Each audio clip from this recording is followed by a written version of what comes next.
Um, oh no, welcome. Right now we're into it. So welcome to another Friday training session. So I just kicked my dog accidentally there. And today we have online Luis Xavier, the beautiful Brazilian name. You're based on the Sunshine Coast now, aren't you? That's right. Yeah. Glad to be here. How are you doing, Simon? Whereabouts on the Sunshine Coast? I'm in Maroochydore, so about 30 minutes Okay, from Noosa. excellent. Well, thank you for being with us today. It's lovely to have you here. Let's first of all give everyone an understanding of your background, because obviously you've done quite a few things. You've got quite a lengthy background in marketing. So give us the sort of edited highlights of your career. Yeah, cool. So I actually started my career with IT. So my background is actually IT. And for a very Yeah, long time, I worked in IT, 15 years, right? And for me, it was horrible that I couldn't really get what I'm most passionate about, which is getting people's results, right? I did yeah, fix a lot of computers, but when you fix those computers, people are like, why wasn't it working before, right?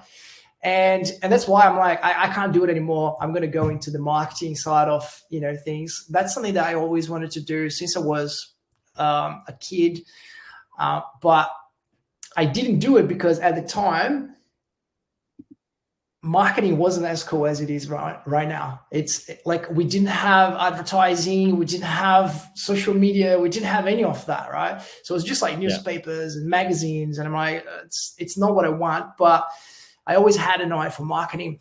So I started with video animation. So that was my first business, and video animation was really interesting. And because I was starting with marketing, I'm like, I don't know anything about marketing. That was over 10 years ago, and I wanted to start my own business. So I went online, got a course, and this guy was like, you don't need to know anything to make money and be a marketer. You can just hire people. I'm like, okay. So that's how I started. And the idea was that I would go and talk to people that had very difficult products that they didn't know how to explain. And then I would go and build and explain a video for them. So then I had an entire team that I hired, and we had copywriters, we had voiceover artists, we had, storyboard animators and designers, all that stuff. And then I would go and create the videos for them. From there, it developed into creating a website. So we create a website to host the actual video.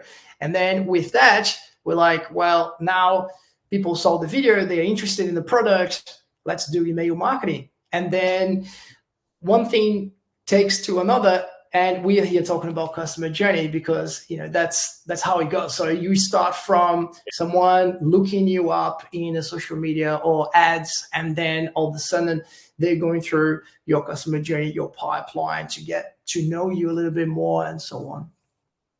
Yeah. Okay. And so you're working for yourself at the moment. You seem to have you've been doing that for quite a time now, have you?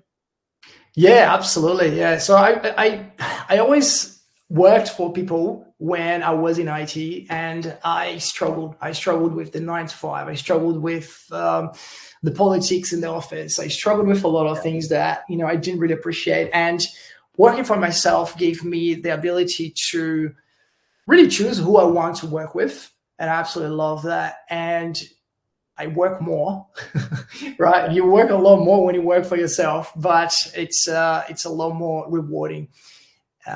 It's Yeah. incredible. You learn a lot more as well, and you get to do what you want to do, what you're passionate about. And I'm very passionate about the email marketing side of things, the customer journeys, the automations, AI, all that. So And obviously those are,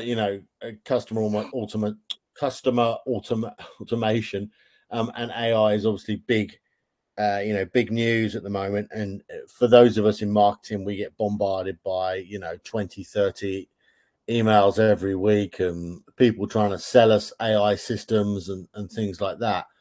Um, it feels obviously it feels that there's a lot that you can do with AI, but it also feels like there's a bit of a um what's the best way of describing it? Sometimes it feels like it's a bit of a, I don't want to say the word scam, but I kind of feel that there's a bit of over promise and under deliver with some of these things. Do you think that's the case, or do you think people should just be sort of a bit wary about who they deal with when it comes to things like AI and automation?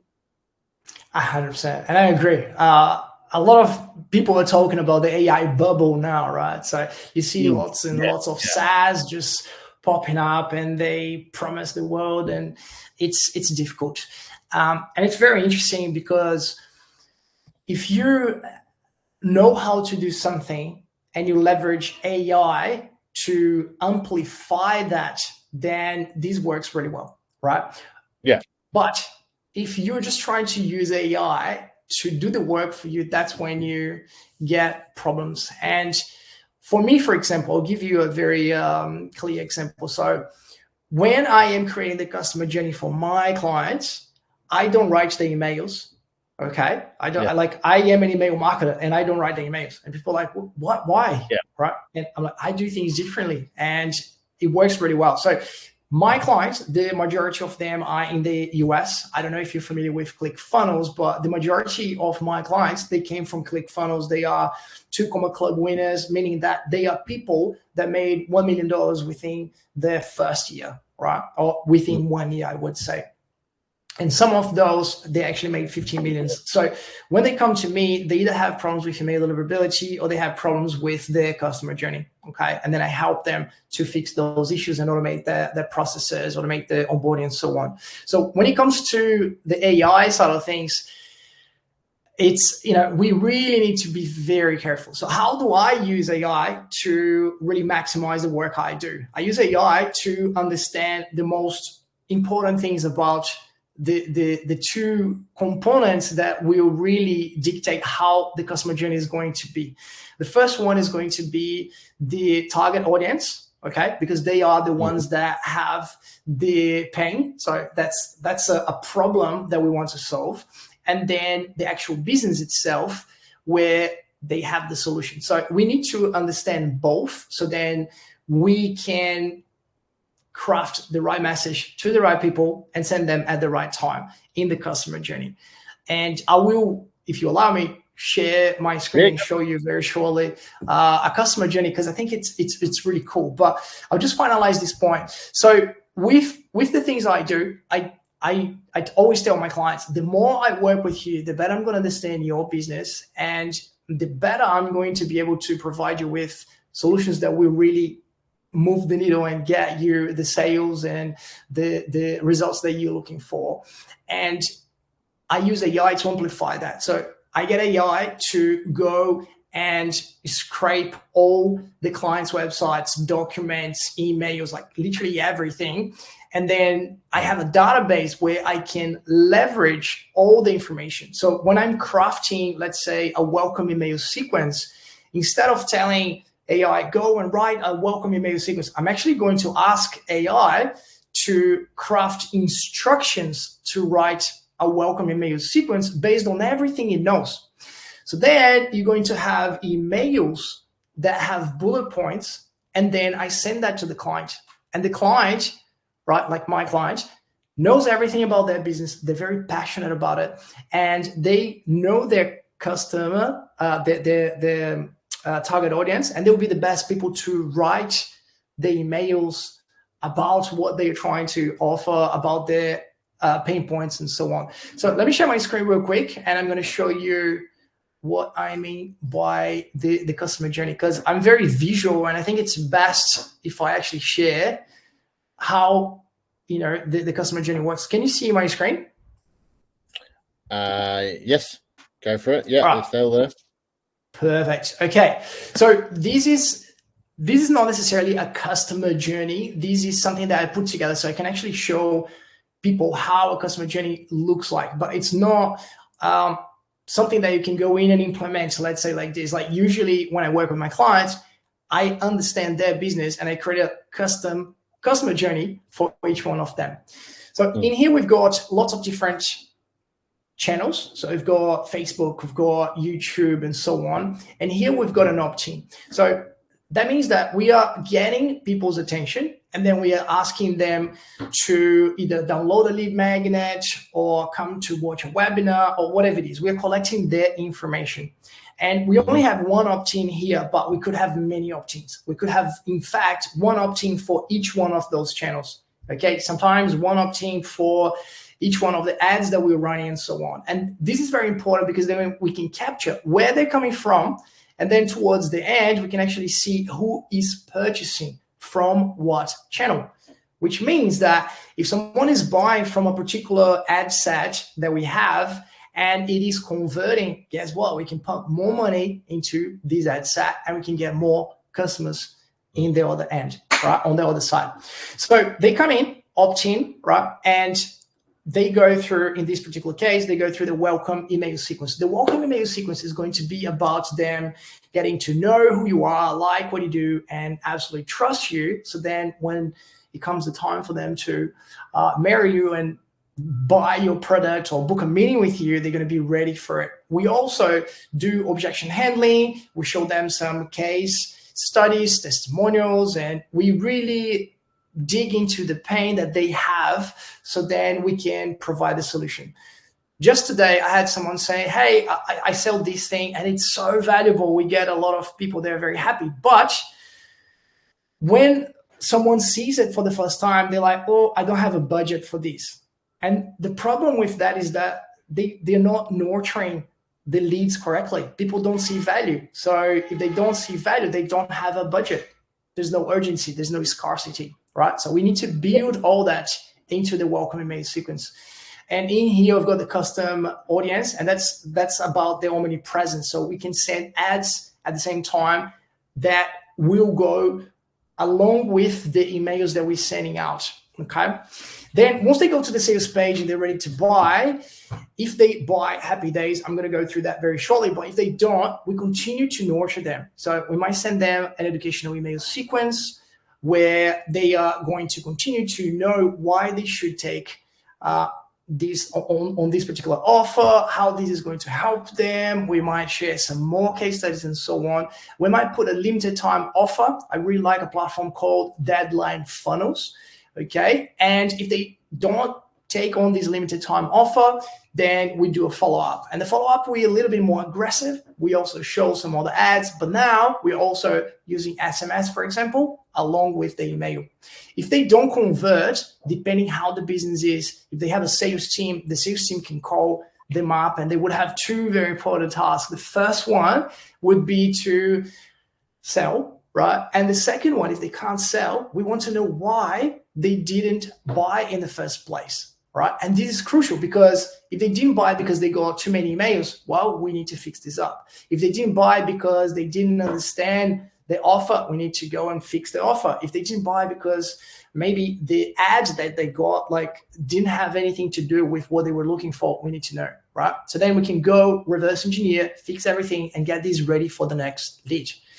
In the meantime, if people purchase, then we can go and welcome them, go through all the housekeeping. So then we're telling them how they're going to access their purchase, how they can get support and so on.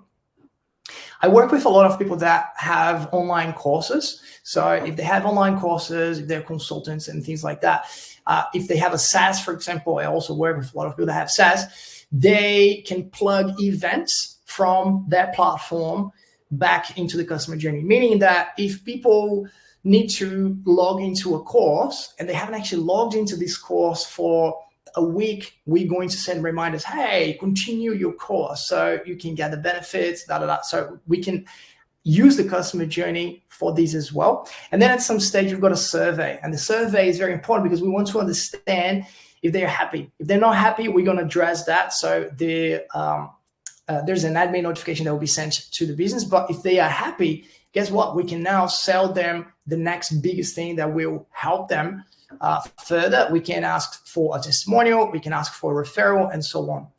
100% of this is automated, and we segment everything. We clean up the list. We have something that we call engagement tracking, that it will see who is engaging, who's not engaging. The people that are engaging, we are continuing to send them emails. The people that are disengaged, we send them a re-engagement.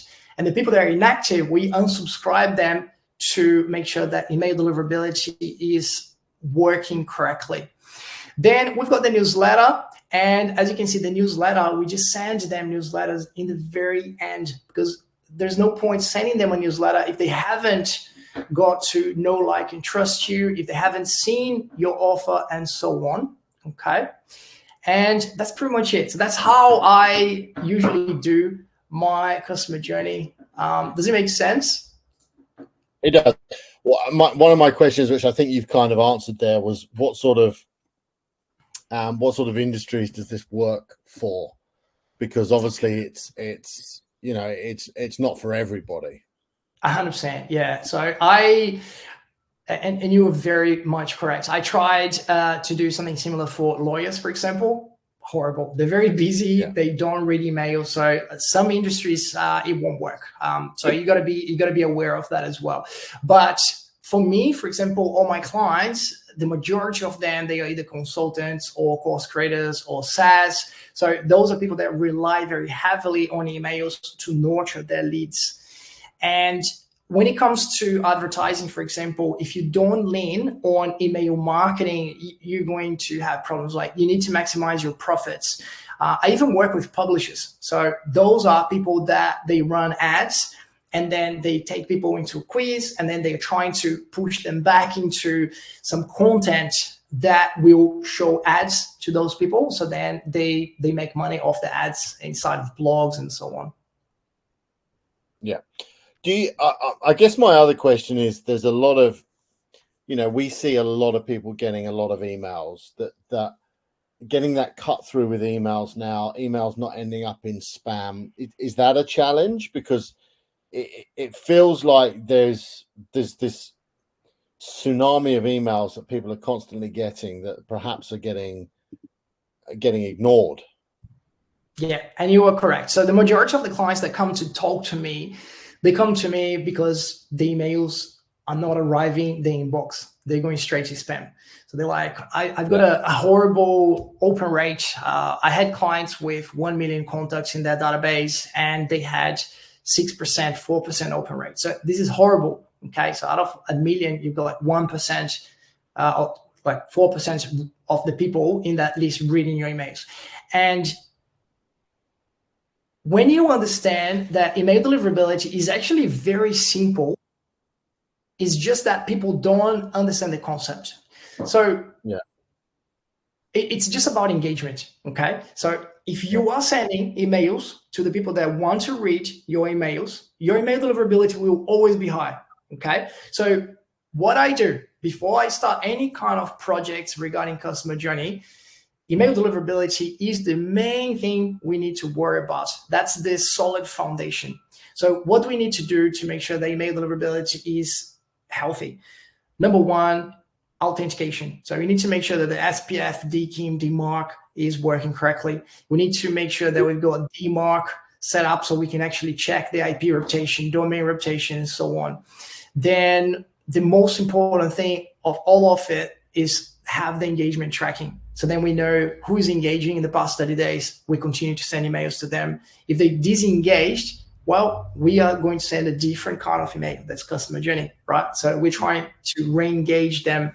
And the re-engagement doesn't need to be limited only to the email itself, right? We can send ads to the people that haven't opened the emails in the past 30 days, and we can give them a lead magnet. Guess what? They're going to put their email, they're back in the game, right? So there are a lot of different ways that we can do that. We can do SMS, we can do, a lot of different things. And then when it comes to the challenge of, like, there are so many emails, like, how do you make this work? So email deliverability is number one, right? Because the emails are not landing, you're not even competing with the other people. And the number two is having a strong customer journey. Because guess this, right? Like, if you have a pain, right? You want to learn guitar, and you go and put your name to get some kind of chords or to get a course on how to learn your guitar. If all of a sudden you're getting an email and it's a newsletter about ads on how to buy guitars, you probably won't be very interested. because that's not what you signed up for. And a lot of people do that. So instead, what you should do, welcome email sequence. Hey, that's amazing that you want to learn guitar. Super personalized, over deliver value. So they feel compelled to read the next email. When the next email arrives, they're like, I want to check this email because this guy knows what he's talking about and he's going to help me to play the guitar, right? And then as soon as the person signs up, there'll be a different email, right? Customer journey, like welcome to the course, so that's how you compete in terms of emails with the rest of the market, and you can stand out. And the only other thing that I would add to that as well is using Omnipresence. So you're really sending all the you are using all the channels to communicate with them, and it could be WhatsApp. You can automate that. It could be ads. It could be SMS. Lots of different ways.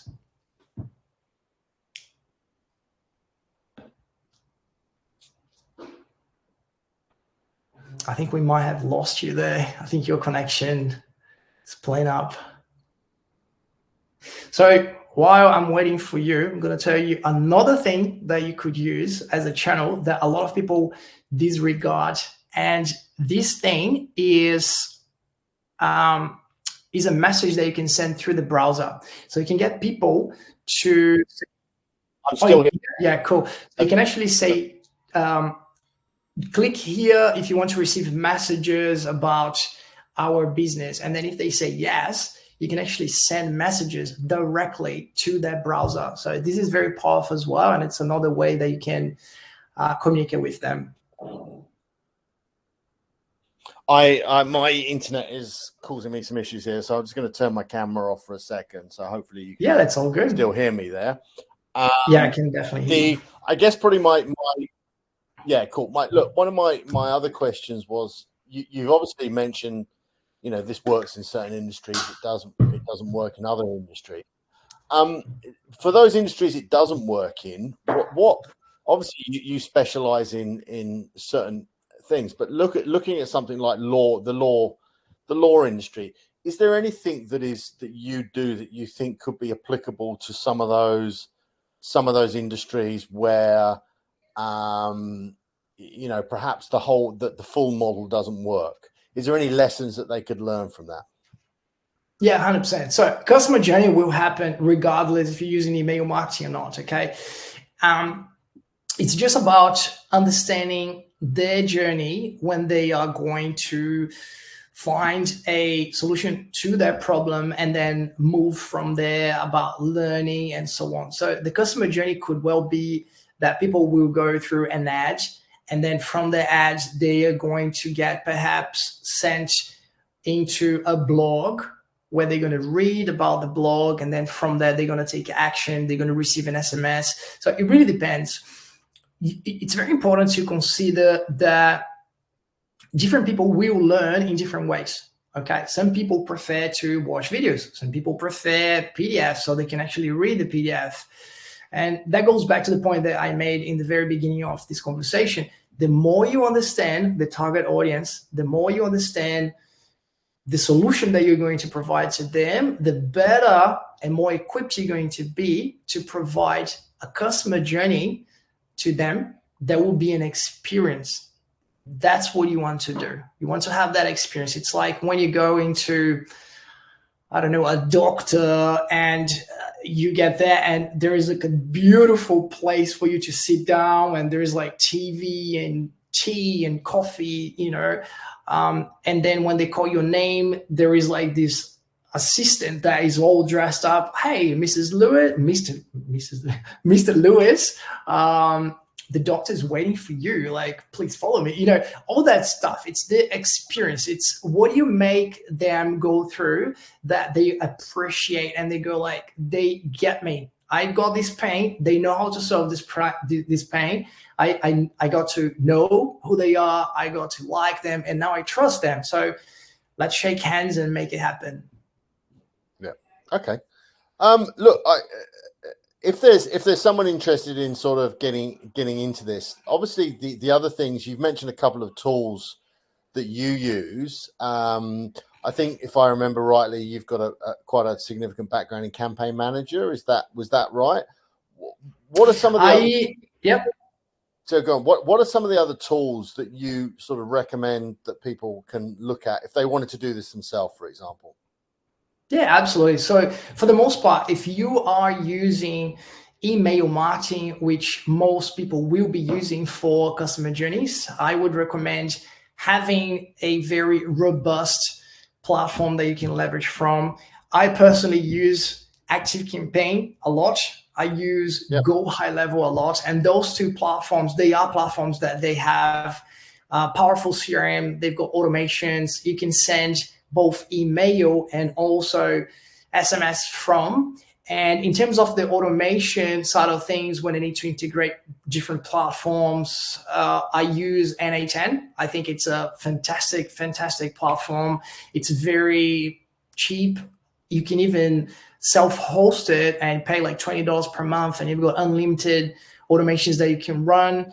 And it's incredible. So, it's not so much about the platform itself. It's not like just use this one platform. It's more about the concept. You can really literally apply that into any platform as long as they have emails and automations. And, it's really good to have a CRM as well, because with the CRM, you've got different pipelines and stages. And if you move from one stage to another, say, I had a meeting with this particular lead. Now they will decide, I'm just waiting for them to essentially get back to me. As you move them, you can have an automation to send them into a customer journey where you're going to continue to nurture them, like, hey, that was great that we had the meeting. And then now you can think about this and that. Here are the reasons why you should consider us, and share testimonials, all that stuff. So very important to have that kind of aspect as well. And I always recommend people to have a diagram similar to the one that I put together, so then you can understand like how you're actually going to implement. And the other tip I have as well is start simple. Don't go crazy. Some people are like, oh, I'm going to go and do A/B testing and I'm going to have like multiple automations about this and that. Like, start simple. Welcome email sequence. Okay, cool. What can I show to them next, right? And then you go and build. And then once you have the entire customer journey laid out, like the one I showed you, for example, you could go, okay, how can I improve this, right? Like, am I getting a good open rate? No. Okay, well, maybe let's do a A/B test to see if we can improve the subject line. Okay, now we're getting a better open rate, but it's not converting. People are not clicking. Okay, let's change the CTA inside of the body. Okay, and you just go and play with those things, and that's how you optimize the entire customer journey, one thing at a time. Then you can go next level and hyper personalize. You can use AI to get answers that the lead left in a quiz, and then you can reverse engineer and create an automation that will spit out a result about whatever the problem they have based on the solution that you provide. So there are lots and lots of things that can be done. Last question then. You did mention CRMs there. Do you sort of have any preference in terms of CRMs or things that you recommend to people, or what do you use for that person? Yeah, so most of my clients, they use CRMs to track sales. If you have the need to really track each individual, and what I'm saying is like post purchase, like you really need to know what they're doing and track everything about them. Maybe HubSpot could be a very good CRM when it comes to this.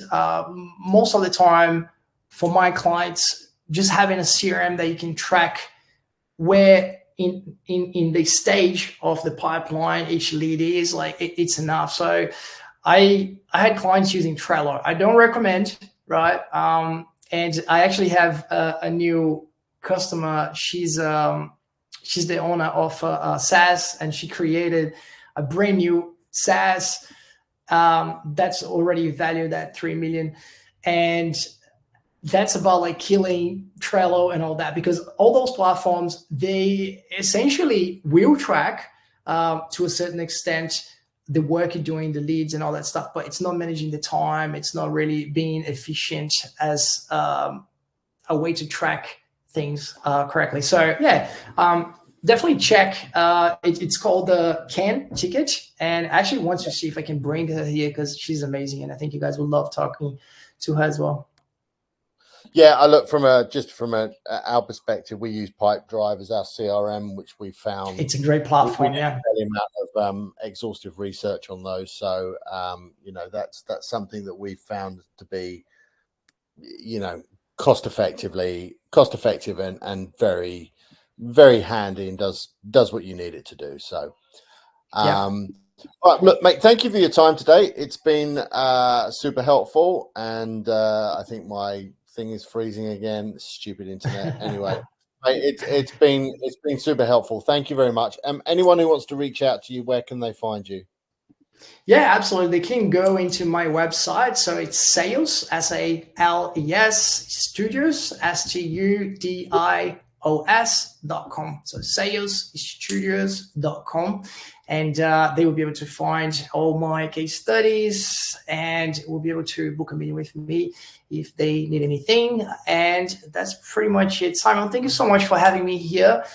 Thank you for your team for organizing everything. And yeah, it's great to be in the community. All right, mate. Thank you very much for your time. We'll talk to you soon. My pleasure. No worries.